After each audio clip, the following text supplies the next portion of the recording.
तुर्की ने रच डाला इतिहास। वर्ल्ड का पहला यूएवी बनाया जो फाइटर जेट के साथ एरियल टारगेट को एंगेज कर लेता है। भारत का कैट्स वॉरियर अभी आंखें भी नहीं खोल रहा, लेकिन तुर्की के किजलिमा ने हवा में तबाही मचा दी। जी हाँ दोस्तों, भारत अभी ड्रोन इंडस्ट्री में बच्चा है, लेकिन तुर्की ड्रोन इंडस्ट्री में इतनी महारत हासिल कर चुका है कि वर्ल्ड के अंदर ड्रोन इंडस्ट्री के अंदर वो कारनामे कर रहा है जो अमेरिका, रशिया और चीन जैसे देशों ने भी नहीं किया।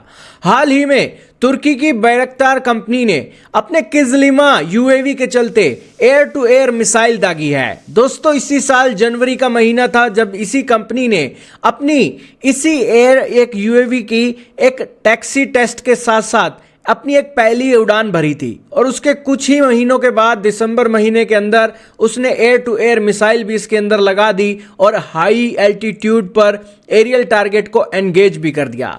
दोस्तों, यह कारनामा तुर्की को ड्रोन इंडस्ट्री के अंदर बड़ी महारत दे रहा है और चारों तरफ इसकी चर्चा चल रही है। दोस्तों, आपके सामने एक तस्वीरें चल रही हैं, ये तुर्की के F-16 है और इस F-16 के बीच ये तुर्की का किजलिमा यूएवी ड्रोन है जो बेसिकली अनमैन्ड एरियल व्हीकल है और इसके अंदर कोई पायलट नहीं बैठा। अगर खुदा न खास्ता हवा में इसके ऊपर कोई मिसाइल दाग दी जाती है तो तुर्की का सिर्फ पैसों का नुकसान होगा और कोई नुकसान नहीं होगा, और ज़्यादातर चांस यही होंगे कि उस मिसाइल को ये यूएवी ड्रोन हवा में ही ध्वस्त कर देगा। इसके पास इतनी कैपेसिटी होगी क्योंकि ये एयर टू एयर मिसाइल से लैस होगा।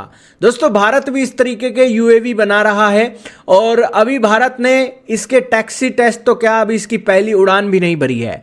दोस्तों, जनवरी 2025 में इसका एक प्रोटोटाइप एक दिखाया गया था और बताया गया था कि 2026 के अंत में इसकी पहली फ्लाइट उड़ेगी, लेकिन अब इसके बारे में डिटेल आ रही है कि ये फ्लाइट 2026 में ना होकर 2027 के अंदर होगी। तो आप खुद सोचकर देखिए कि हमारा जो कैट्स वॉरियर है वो हवा में कब उड़ेगा, हवा में तो जब उड़ेगा उसके अंदर हम मिसाइलें कब लगाएंगे। तो ढंग का ड्रोन भारत की HAL अभी तक बना नहीं सकी है और तुर्की देखिए दोस्तों कहाँ का कहाँ निकल चुका है। और यही कारण है कि ये ड्रोन टेस्ट भारत के लिए सिरदर्द बन सकता है, हमारे डिफेंस के लिए सिरदर्द बन सकता है, क्योंकि ये जो ड्रोन तुर्की बना रहा है ये पाकिस्तान को सबसे पहले वो बेचेगा। और यही कारण है कि तुर्की और पाकिस्तान की जो बॉन्डिंग है और भी मजबूत हो जाती है जब इस तरीके के हथियार बनते हैं। और ये हथियार अजरबैजान को भी सप्लाई होंगे, पाकिस्तान को भी सप्लाई होंगे, उनका नेटवर्क इतना ज़बरदस्त है। वेल दोस्तों, तुर्की हमसे आगे निकल रहा है, HAL खराटे मारकर सो रहा है और प्रोजेक्ट लेट पर लेट हो रहे हैं और तुर्की कहाँ का कहाँ पहुँच रहा है। जब तक हमारे देश के अंदर कैट्स वॉरियर बनेगा तब तक तुर्की ये एक किजलिमा नाम के यूएवी दुनिया भर में एक्सपोर्ट करके बिलियंस ऑफ डॉलर की इनकम जनरेट कर चुका होगा। तो यही कारण है कि दोस्तों HAL अगर काम ढंग से कर ले तो दोस्तों बिलियंस ऑफ डॉलर की इंडस्ट्री उसके पास भी आ सकती है। लेकिन लेट अतिफी होने के कारण ना हम देश की सुरक्षा के लिए एक इस तरीके के यूएवी बना रहे हैं, बल्कि हम आज भी डिपेंडेंट हैं अमेरिका और दूसरे देशों पर इस टेक्नोलॉजी के चलते। लेकिन तुर्की अब आगे आने वाले समय में इस तरीके के जो एक यूएवी हैं इनको एयरक्राफ्ट कैरियर पर भी लैंड करवाने के लिए एक बातें सोचेगा।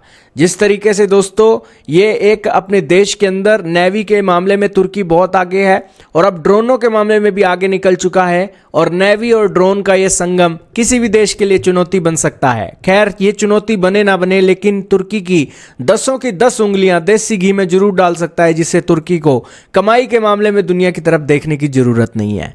आपका क्या मानना है कमेंट सेक्शन में बताइएगा।